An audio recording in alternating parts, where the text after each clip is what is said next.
Balik lagi di channel cerita hororku. Di versi radio horor malam ini, gue bakal ceritain cerita seorang kuli bangunan yang melakukan ritual pesugihan jin Ifrit yang berakhir mati mengenaskan. Dia melakukan pesugihan ini karena dia pengen banget lah kaya raya dan untuk mempersunting atau menikahi seorang wanita cantik yang sangat dia sukai. Penasaran dengan ceritanya? Nggak pakai lama, gue bakal langsung ceritain cerita horornya. Tapi sebelum gue cerita, buat kalian yang belum subscribe channel cerita hororku, tolong di subscribe dulu dan klik tombol loncengnya, biar kalian nggak ketinggalan cerita-cerita horor lainnya. Oke, langsung aja cerita hororku dimulai.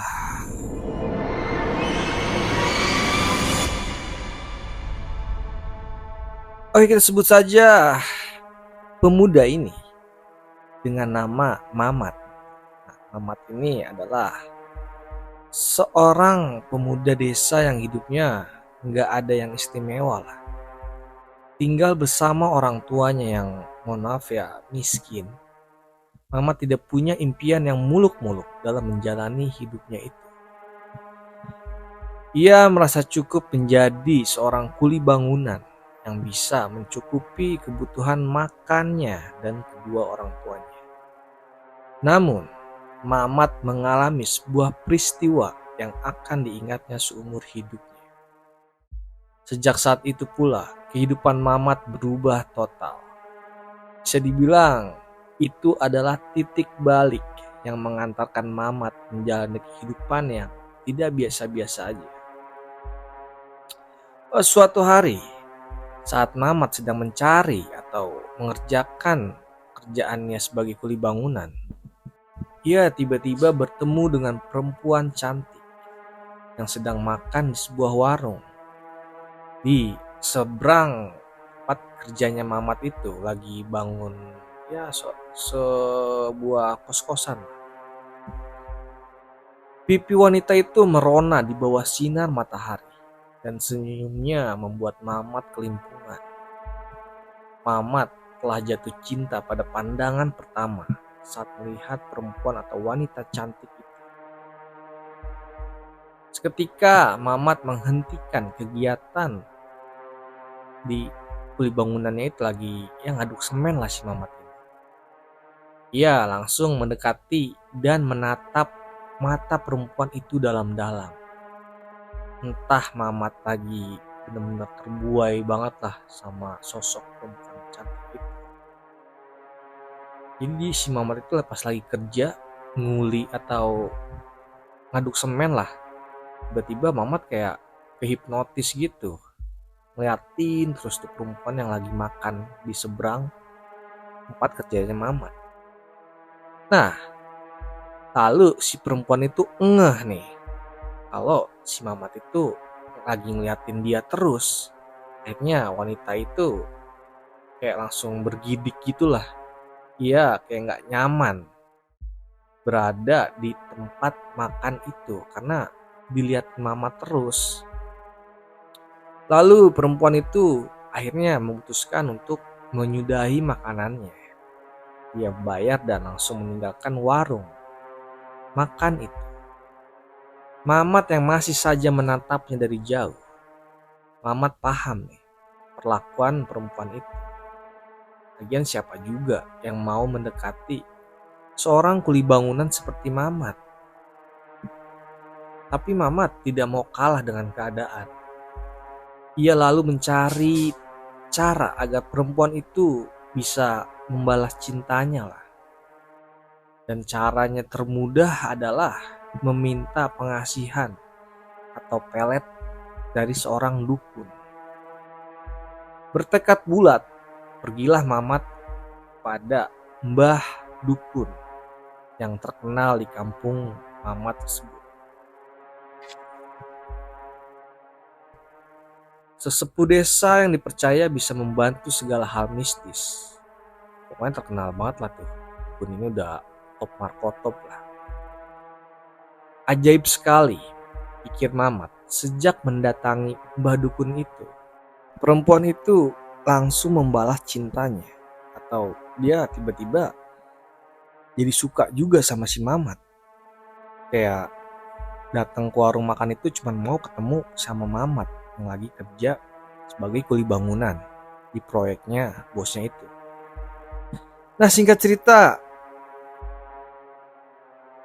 pengasihan itu yang dilakoni Mamat atau pelet yang Mamat itu berhasil lah. Dan semakin lama si perempuan itu tuh kayak cinta mati kepada Mamat. Sampai-sampai si perempuan itu tuh pengen dinikahi lah sama Mamat buru-buru. Karena gak mau si Mamat ini dimiliki oleh perempuan lain. Oke, awalnya orang tua perempuan itu gak setuju nih dengan pernikahan itu. Karena pekerjaan dan kondisi Mamat, ya tahu sendiri, Mamat kan cuma seorang kuli bangunan. Kami tidak akan mengizinkan kamu menikahi anak saya kalau kamu belum sukses atau mempunyai rumah untuk anak perempuan saya. Begitulah kira-kira orang tua perempuan itu memaki Mamat dengan kata-kata yang ya cukup baik tapi mematikan. Ultimatum itu membuat Mamat frustasi nih. Ia tidak mengira pengasihan atau pelet yang ia lakoni ya tidak berjalan mulus lah sesuai harapannya. Karena cuman perempuan itu aja yang benar-benar cinta mati sama Mamat, tapi orang tuanya enggak.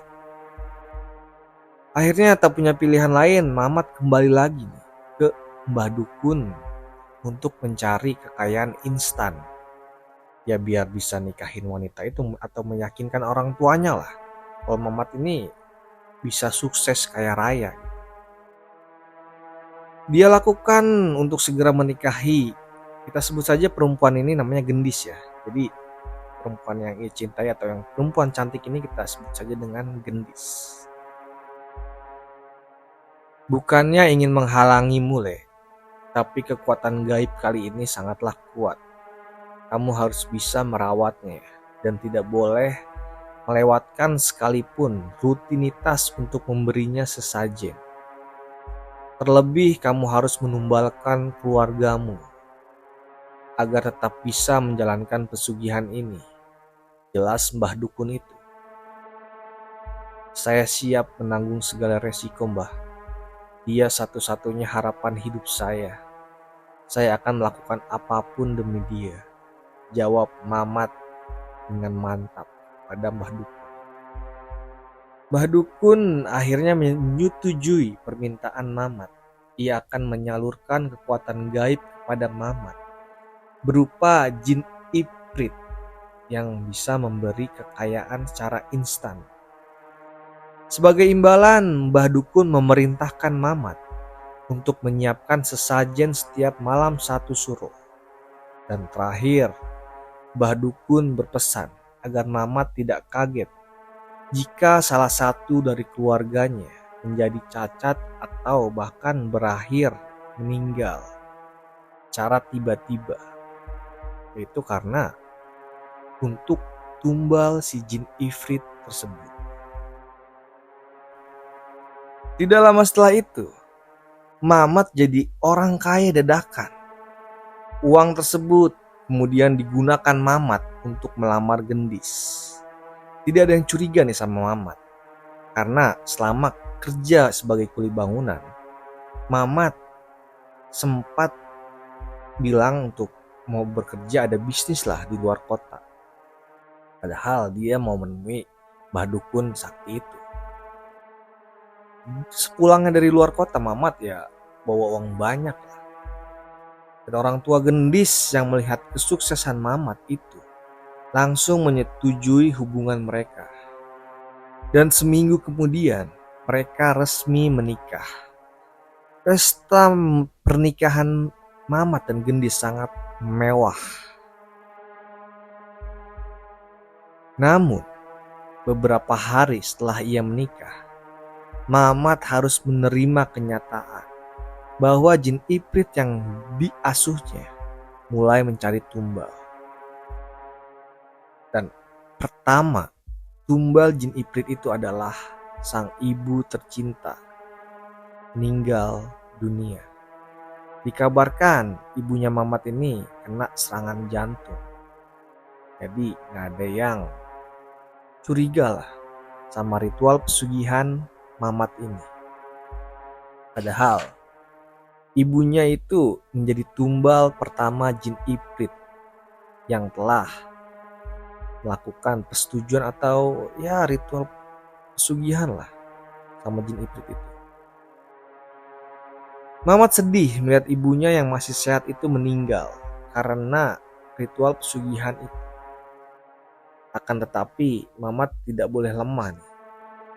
Itu adalah wujud dari perjanjiannya yang dibuatnya saat melakukan pesugihan bersama jin Ifrit itu. Hari demi hari dilalui, kekayaan Mamat semakin bertambah. Ia menggunakan uang tersebut untuk membangun rumah mewah. Mamat juga tak lupa untuk membelikan istrinya perhiasan mahal. Sawah dan tanahnya kini berhektar-hektar. Kesenangan itu kemudian dibenturkan dengan kenyataan pahit lainnya. Anak pertama Mamat meninggal karena keguguran. Hal itu membuat Mamat sangat sedih. Terlebih istrinya yang sudah rela mengandung selama 9 bulan. Istrinya itu harus mengalami keguguran juga yang secara tiba-tiba. Padahal ya janinnya setiap cek ke dokter sehat normal-normal aja, nggak ada tanda-tanda buat keguguran lah. Malangnya kejadian itu terus-menerus terjadi.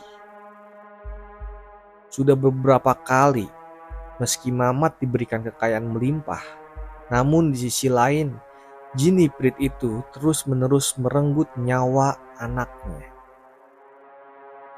Dan akhirnya emang Mamat memiliki satu anak yang selamat.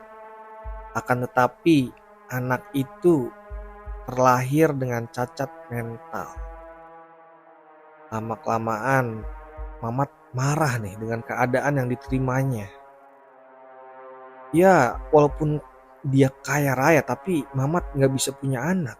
Dan sekalinya punya anak, dia terlahir cacat. Akhirnya ia kesal dan mogok memberikan sesajen kepada jin Ifrit itu.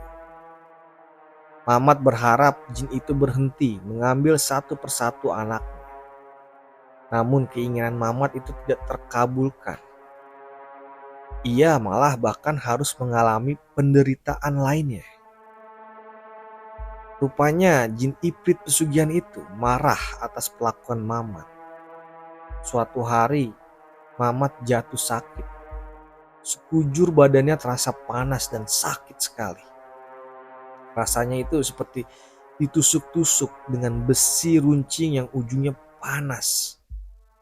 Keadaan itu membuat Mamat lemah yang akhirnya berakibat hilangnya pelet yang diberikan pada Gendis, istrinya tercinta. Dan akhirnya Gendis sadar nih kalau dirinya selama ini tuh kena guna-guna dan langsung meminta cerai kepada Mamat. Gendis pun meninggalkan anaknya Mamat yang cacat itu, yang gak bisa ngapa-ngapain, dicacat parah lah. Dan gak cuman cukup sampai di situ. Gendis pun memanfaatkan keadaan Mamat yang tidak berdaya itu dengan meraup semua harta yang dimiliki Mamat. Jadi Mamat kini jatuh miskin dengan anak cacatnya itu. Dan tak lama kemudian anak cacat Mamat meninggal dunia. Dan setelah anaknya Mamat meninggal dunia, berminggu-minggu Mamat tidur di kasurnya dengan tidak ada orang yang merawat satu orang pun. Akhir pun Mamat meninggal di tempat secara mengenaskan.